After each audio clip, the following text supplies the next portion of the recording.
Hello প্রিয় দর্শক, কেমন আছেন সবাই? এই রোজার দিন আপনাদের কার কি কোনো খেসারির শাক অর্থাৎ কলই শাক লাগবে না, কলই শাকের আগা লাগবে না?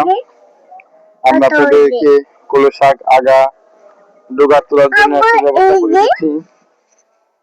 আপনারা এই দেখেন কত সুন্দর কলই শাক হয়েছে এই জমিতে। এই জমি থেকে আপনারা নিঃসন্দেহে তো নিয়ে চলে যাবেন। কারো কোনো টাকা দেওয়া লাগবে না, পয়সা দেওয়া লাগবে না। খালি আসবেন, তুলবেন কলইর ডাগাগুলো আর নিয়ে যাবেন। এই দেখেন কত সুন্দর কলইর ডাগা হয়েছে। এখন রোজার সময় দিনের বেলা তুলবেন না, দিনের বেলা তুললে পরে জমিয়ানের কাছ থেকে শুনে তুলবেন, নাহলে রোজা ভেঙে যাবে। দেখেন কত সুন্দর কলই শাকের আগা হয়েছে এরকম ক্ষেত জুড়েই। এগুলো দিয়ে আর কদু শাক দিয়ে খিচুড়ি রান্না করবেন, লিকুইড খিচুড়ি। সেই খিচুড়ি আপনারা ইফতারের পরে প্রাণ ভরে খাবেন, মন ভরে যাবে।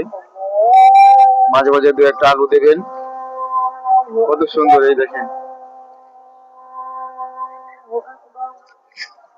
মটর শাক আছে, মাসকলের শাক আছে, দেখেন